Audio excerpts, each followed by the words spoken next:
Hi అండి, welcome to ఎస్ఎస్ఎల్ఎం unique. ఇవాల్టి వీడియోలో పండు మిరప నిల్వ పచ్చడిని పక్కా కొలతలతో ఎలా పెట్టానో మీకు నేను చూపిస్తాను.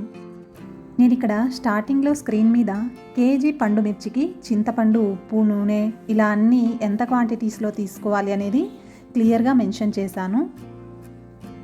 ఈ కొలతలతో మీరు ఎంత పచ్చడి పెట్టుకోవాలనుకున్నా కూడా ఈజీగా పెట్టేసుకోవచ్చు. ఎన్ని వంటలు చేసుకున్నా కూడా వేడివేడి అన్నంలో ఇలాంటి పచ్చడి కాస్త వేసుకొని నెయ్యి వేసుకొని తింటే ఆ టేస్టే వేరు.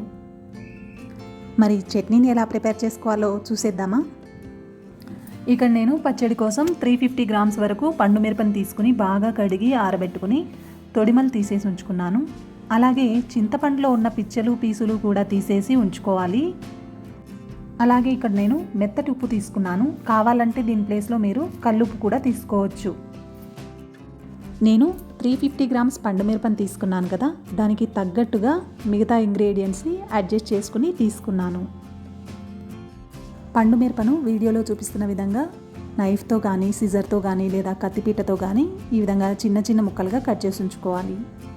ఇప్పుడు ఒక మిక్సీ జార్ తీసుకుని అందులో చింతపండును ఉప్పును వేసి గ్రైండ్ చేసి తీసుకోవాలి. ఇక్కడ నేను ఉప్పును అంతటిని యాడ్ చేయకుండా కొద్దిగా మిగులుస్తున్నాను. లాస్ట్లో టేస్ట్ సరి చూసుకుని కావాలంటే మళ్ళీ అయినా యాడ్ చేసుకోవచ్చు. ఎక్కువైతే కష్టమవుతుంది కదా.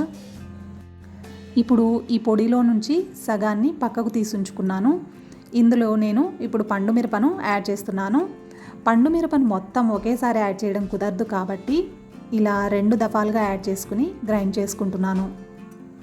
ఇప్పుడు ఇందులో వెల్లుల్లి రెబ్బలు, ఒక పావు టీ స్పూన్ పసుపు కూడా వేసుకొని బరకగా గ్రైండ్ చేసుకోవాలి. మరీ పూర్తి మెత్తగా గ్రైండ్ చేసేయకూడదు పేస్ట్లా.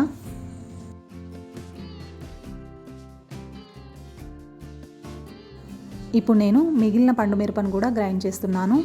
ఇందులో వెల్లుల్లి పసుపుతో పాటు మెంతి ఆవపిండి ఉంది కదా, దాన్ని కూడా యాడ్ చేసేసుకుంటున్నాను.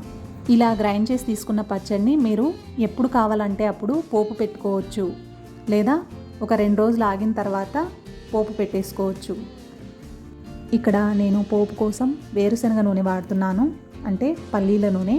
వేరుశనగ నూనె కానీ నువ్వుల నూనె కానీ అయితే బాగుంటుంది, లేదంటే రిఫైన్డ్ ఆయిల్స్ కూడా వాడుకోవచ్చు, ఏం కాదు. నూనె బాగా వేడెక్కిన తర్వాత అందులో ఆవాలు వేయాలి. అవి కాస్త చిటపటలాడిన తర్వాత జీలకర్ర, శనగపప్పు, మినపగుండ్లు వేసి అవి మంచి కలర్ వచ్చిన తర్వాత అందులో ఎండుమిర్చి, కరివేపాకు, కాస్త ఇంగువ కూడా వేసుకోవాలి.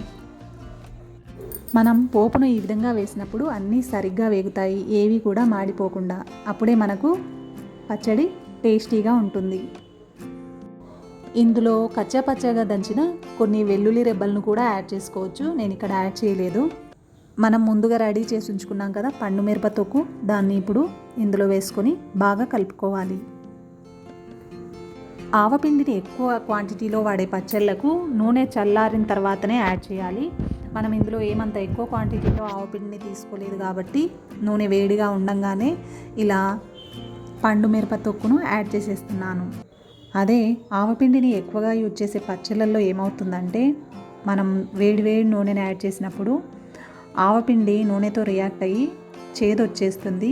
అందుకని మనం నూనెను చల్లారిన తర్వాత మాత్రమే యాడ్ చేసుకుంటాము. ఈ పోపును యాడ్ చేసిన తర్వాత ఆయిల్ సరిపోలేదనిపిస్తే మనం ఇంకాస్త ఆయిల్ని వేడి చేసి మళ్ళీ యాడ్ చేసేసుకోవచ్చు. అలాగే మిగతా ఇంగ్రీడియంట్స్ ఏవైనా కూడా తక్కువ అనిపిస్తే ఉప్పు కానీ ఆవా మెంతిపిండి కానీ ఇలాంటివి తక్కువ అనిపిస్తే ఇక్కడ యాడ్ చేసేసుకోవచ్చు. ఈ కొలతలతో కనుక పండు మిర్చి పచ్చడిని పెట్టుకున్నారంటే ఎన్ని రోజులైనా పాడవకుండా ఉంటుంది. ఎక్కువ క్వాంటిటీలో పండు మిరప పచ్చడిని పెట్టుకుంటున్నప్పుడు అది నల్లబడిపోకుండా మంచి కలర్లో ఉండాలంటే పండు మిరపను గ్రైండ్ చేసుకున్న తర్వాత అందులో కొద్దిగా నిమ్మరసాన్ని యాడ్ చేసుకోవాలి. అంతేనండి, ఎంతో టేస్టీగా ఉండే పండు మిరప నిల్వ పచ్చడిని ఎలా పెట్టుకోవాలో చూసేశారు కదా. మీరు కూడా తప్పకుండా ట్రై చేసి చూడండి.